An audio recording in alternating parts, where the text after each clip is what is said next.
Well, hello everyone, and welcome to Yorkshire Gamer's monthly Wargames update. And we are episode 30, which sees us in October 2022. And it's been another busy month, and I've got plenty done. Not too much on the land, mostly on the sea, as we shall see shortly. But let's not muck about, let's get straight on with it and have a look at what we've done over the last month. So, as always, the first unit we're going to have a look at was the Twerk in Progress from last month. And this is the 28mm St Patricks Battalion, the Papal version, more of that in a minute, from Gringo 40s. And we have 30 figures in this unit.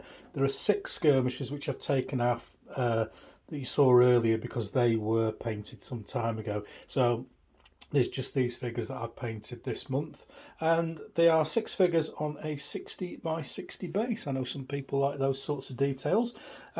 This unit fought for the Papal States in 1860 and was made up entirely of Irish volunteers. There's a book called The Victorian Crusaders about this unit and the Pontifical Zouaves called Victorian Crusaders, which I've done a review on the channel. If you want to go and have a look at that, if you're interested in this time period or the history of the Papal States. And I'm rather pleased with this unit. Very unusual uniform with the green and yellow piping. Unfortunately, most of the troops that ended up in this battalion didn't end up with this uniform.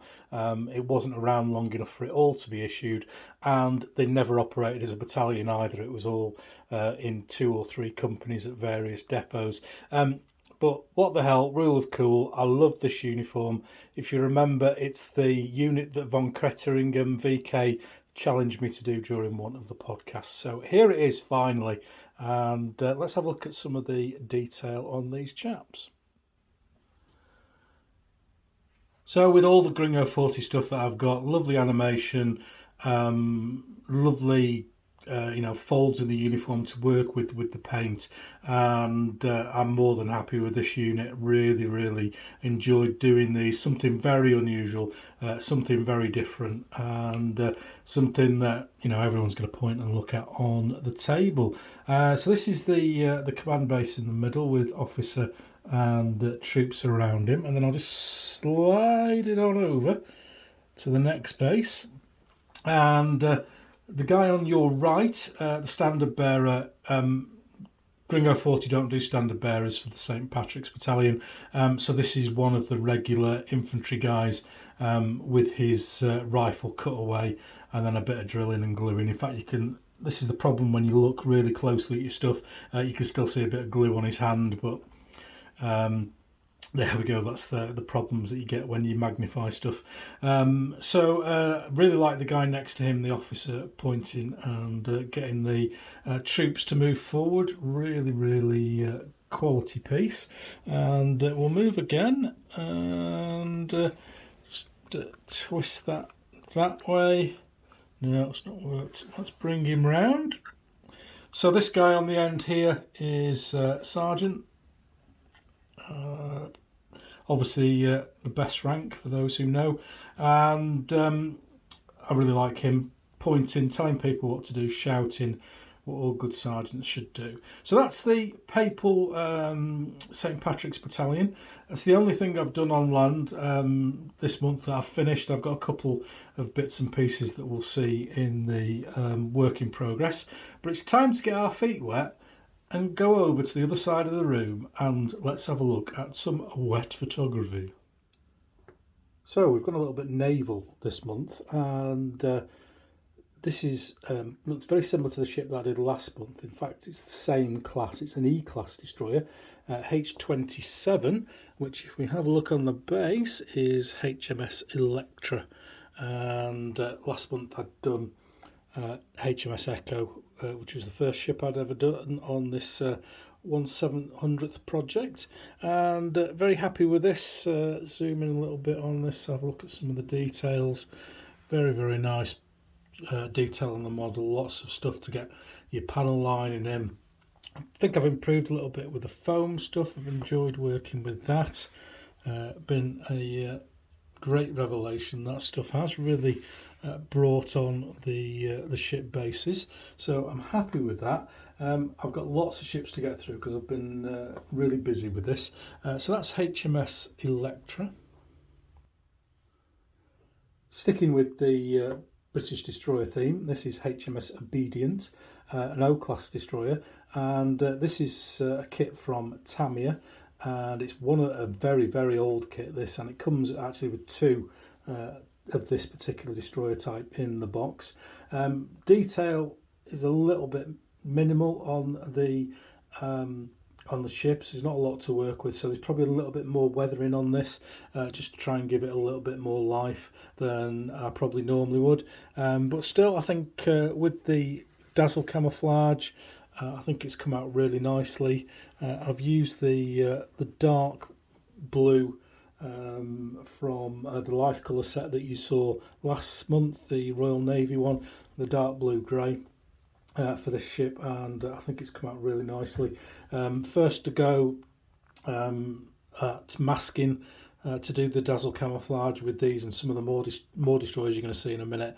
So yeah, I'm very happy with that one. That's first one of the O class. The second one, not the same ship, I promise you. You'll notice the flip in the dazzle camouflage with the blue-grey along the bottom and the dark grey being the stripe effect. So again, you've just seen one of these. Not a lot of detail on them, but I think it's come out all right. Really like the ship effect on this one, particularly nice looking. So this is G17 HMS Onslow, and we'll just bring the other O-class back into view there to get two ships. Particularly look nice together. I like that shot. Very nice indeed. So that's 4 British destroyers I've got done now. Not far off getting a small game on a table with 4 destroyers aside. So that's the British destroyers. I've done a couple of German destroyers as well, so let's have a look at those. So here we have the first of the German destroyers, and again this is a Tamiya model, and again it's one of the older ones. They do a pack of 2, and it's only about 10-11 quid for the 2 models, so it's quite good value for money. But there's not that much detail on them, flat hull sides for example, but they come out nice. There's nothing wrong, I don't think, with that particular picture. Again, we've got masking tape used on the dazzle camouflage. And we'll just spin this one around. Quite a large ship, quite considerably bigger compared to the British destroyers. I've also hand done some blast bags on the gun with a bit of green stuff. Some practice need to get those a little bit better, but yeah, quite happy with that as a look for the German destroyer. And we'll just bring the other one on, which is here. This is Z33, would you believe? How did I choose which one to do next? I never know. And this has got a different splinter camouflage. I've got another 2 of these to do, and I'm going to make sure that each one is different. I've not done name tags on these bases, which I would normally do on the smaller scale stuff, the stuff that I've done in the past. But with these, I don't think it looks right, so I'm quite happy with just having the bases as they are. Absolutely loving the foam effect. That's really working nicely. So let's get the 2 German ships together. Zoom out a little bit. Out, not in. And there we go. That's the Kriegsmarine for the moment. 2 destroyers. I'm currently working on another 2 of these, so I shall have the 8 for a game very quickly. But we've gone one bigger, so let's have a look at that. I'll be surprised if anyone watching this video doesn't recognise this ship. It is, of course, HMS Hood, and was 700th Tamiya kit as normal. And just at the start, I'm just going to place this little 28mm Perry's French medieval crossbowman next to it, just so you've got an idea of the scale, because this model is huge. So I'll take him out again because he's a little bit out of place and time. Base is 420 by 100 in millimeters, and the destroyers is 220 by 60 millimeters. And I've got the war bases are cut in the destroyer ones for me. The big ones I've done myself so far, and really chuffed with this model. It's taken me absolutely ages, and it is, I think, the business. Let's just zoom in a little bit on the details. Again, we've got the foam effect around the base, the roundel on top of the front turret, which will no doubt cause arguments amongst the pendants, but I know what I'm doing. Wood deck is hand painted. I've not bought one of those wood deck supplement kits you can buy, and let's just imagine it's sliding gracefully past. We've got the bridge section, the funnels, and loads of boats in the centre, and the rear mast with the ensign on. And yes, it should be flowing to the rear with the way the direction the ship is going, but it's got a life of its own because it's on a very fine thread. So you're just going to have to live with that, I'm afraid. And as we sail packs to the rear deck and the rear turrets, I've done this deck with a tan yellow paint from Vallejo and an AK interactive wood wash, and I'm really happy with how the effect looks. Now let's spin it round and have a look at the other side, which we've done there, and wait for it to come back in. And again, we'll just have a little quick sail past, just so you can see the ship in all its glory. Now, it's been quite funny putting these on the internet because everyone's going, oh, it's too big, you can't do this with it, you can't do that, you'll need a massive sports hall or a car park. That's the whole idea. So never ever limit your wargaming to what you think you can do. Why don't you aspire just to do something different, whether it's in a small scale and you do everything, or whether it's in a big scale and you do something ridiculously big. That's what I enjoy doing, and I encourage people to do that rather than have a go at what other people are doing. I think it's a lot more productive. So let's have a little bit of a parade. I don't think if we can fit ships on the table. We're going to have to zoom out quite considerably, I think, and that's as far as I can zoom out, so it's not going to happen. So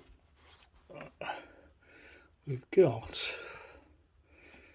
the O-class on the far side there, and another O-class on the far side.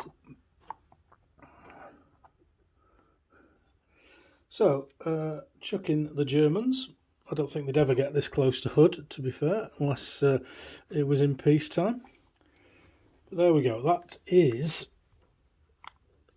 what I've painted for the naval stuff this month, and as you can see, it's impossible to get it all in focus. It's that big.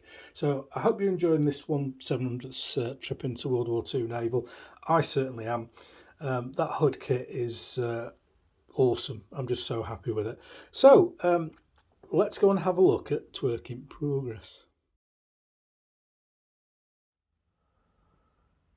Here we are with Twerk in Progress, and we're back on land for this, and with me doing all the naval stuff, I haven't done as much as I normally would do on the figure front. So this, as you can probably tell already, let's just bring the light round so that we can see, is yet another unit of Garibaldi red shirts.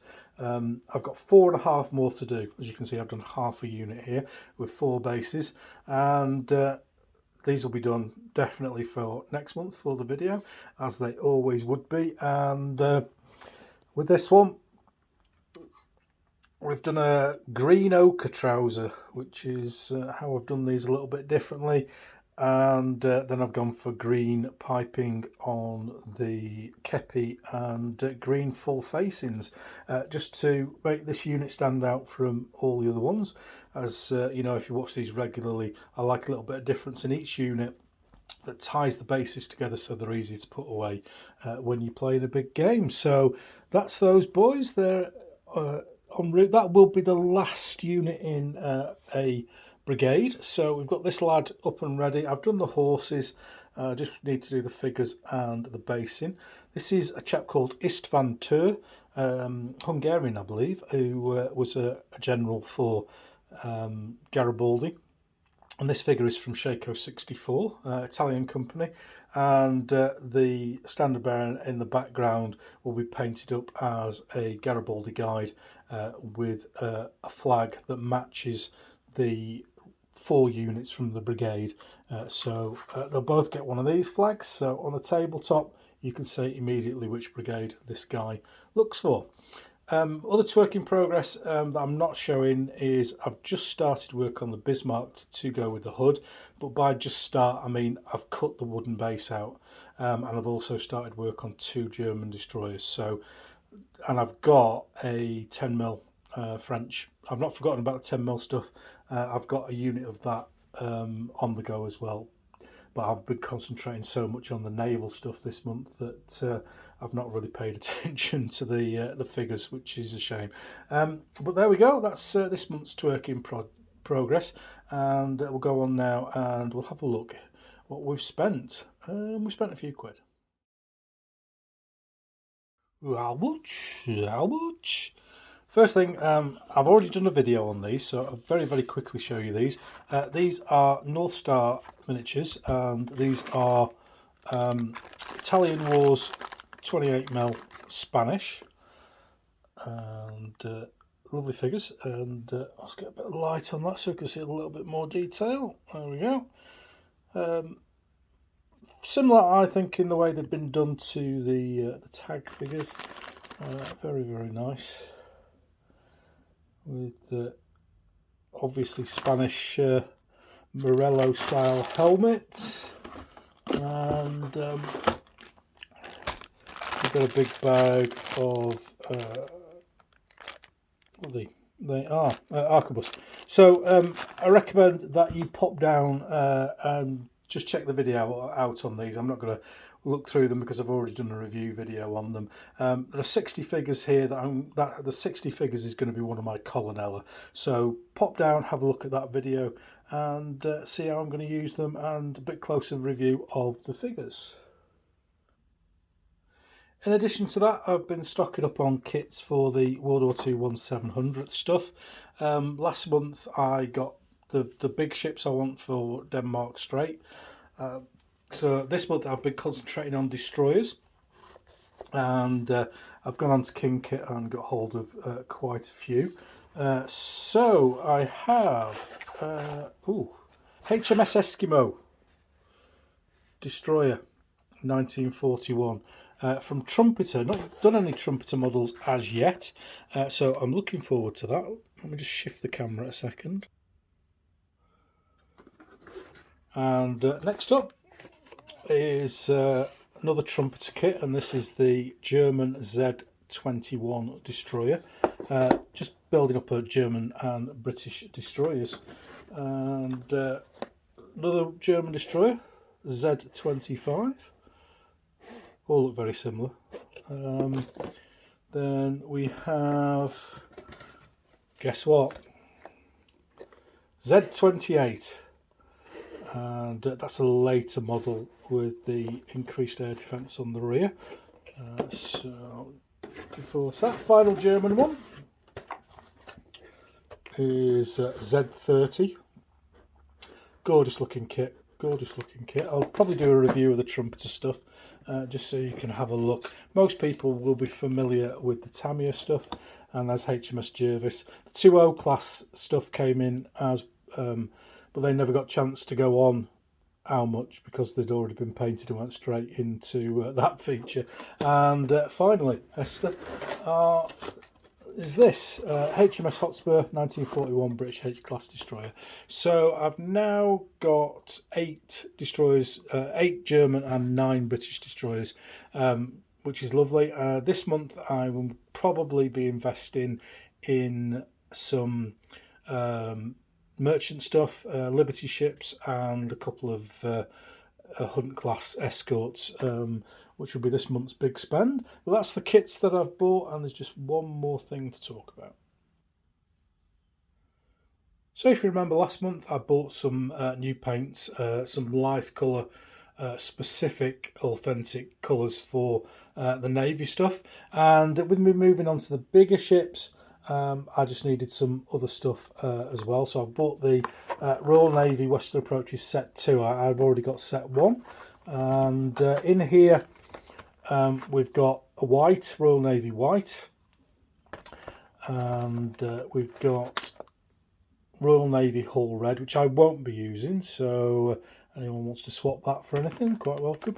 Royal Navy Semtex Green. Semtex is not what people used to blow stuff up. It was a coating, a non-slip coating for the deck, and that's Semtex Green. And then we have 2 camouflage colours. Western Approaches Blue, which is a very light blue-grey.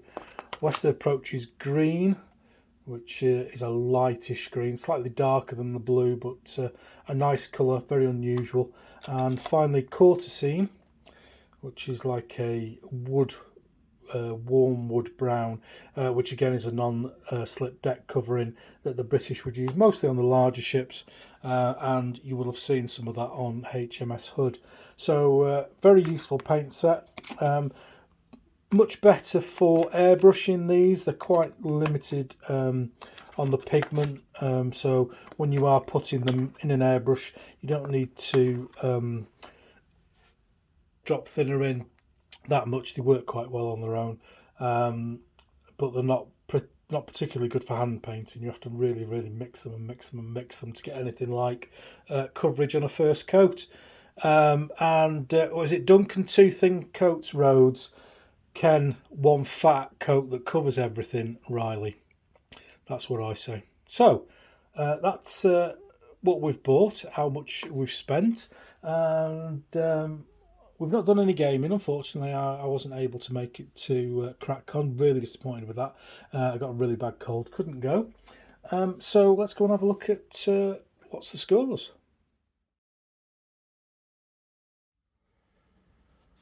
Here's monthly scores on the doors. My own personal look at how things Yorkshire Gamer are going with followers wise. Up 17 on Facebook, about normal. Up 29 on Twitter's, just coming in on 2,500 there, and 3,500 on the Instagram, which is lovely. And YouTube's creeping up steadily, 30 or so every month.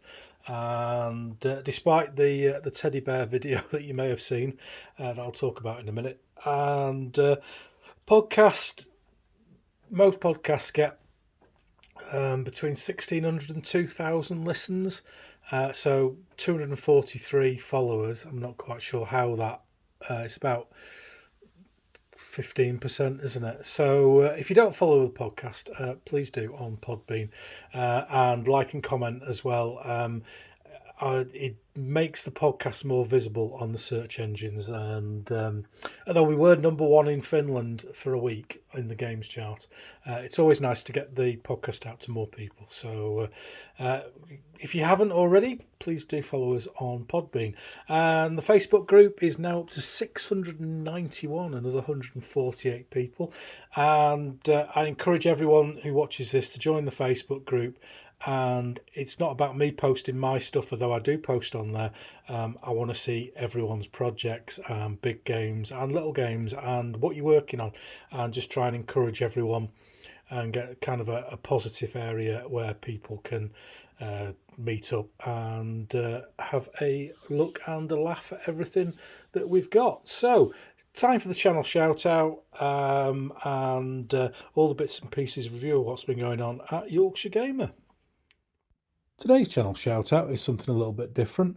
I'm going to be shouting out for God's Own Scale from my mate Sean Clark, and if you don't know already, Sean has decided to call it a day with the podcast due to ill health, and I just wanted to draw everyone's attention to the podcast. If you haven't listened to it, the episodes are still all there, and Sean really has done some fantastic work bringing to light the smaller scales within our hobby, getting new manufacturers, historians on the show, and I urge you to go down and listen to them. Hopefully Sean will still come on the Brews in the Binyard podcast. All the best, Sean. Hope you get well, mate. On my own podcast, I spoke to Giles Allison of Tarleton's Quarter blog this month. Lovely chat with Giles. He was the driving force behind my American War of Independence collection, which hasn't been on the table for a while, but is one of my favourites. He has an amazing collection and a fantastic chat we had. And tune in and find out who his godparent was. I also did a bit of a funny campaign video to stop cruelty to teddy bears and bear dogs. I've seen a frightening number of people who are shaving their teddy bears to use them as Wargames terrain, and frankly, it must stop. Another video I've done, I've been really busy, is a review of the new Spanish-Italian Wars infantry from North Star and Artisan. Some fantastic figures, I have to say. I am going to use them for a new project for me, getting some Spanish on the table for the Italian Wars. And the video includes a size comparison and also a little discussion of how I'm going to use them for a Colonella. I've been really busy this month on the blog. There's lots and lots of new posts on there. Pop down to Yorkshire Gamer. There's lots of stuff about the new naval project that you've seen earlier on in this video. Lots of pictures of the destroyers and the larger ships that I've done. And I'm really, really enjoying this project. So please, if you get a chance, just pop down and have a look at some of the photographs. And hopefully you will enjoy them. There you have it, another Wargaming month over and done with. We'll be back in November for another episode to let you know what's been going on at Yorkshire Gamer during that time. We're coming up to the Analog Hobbies Winter Paint Challenge. Fingers crossed that Kurt will run that again, and I'll be doing some 28mm Spanish-Italian Wars as well as some other things. I probably won't do a single big project this time round, especially now I've got my teeth into the World War II Naval stuff. I hope you're enjoying the Naval stuff. It does massively decrease the number of people who watch and read the stuff that I do for some reason.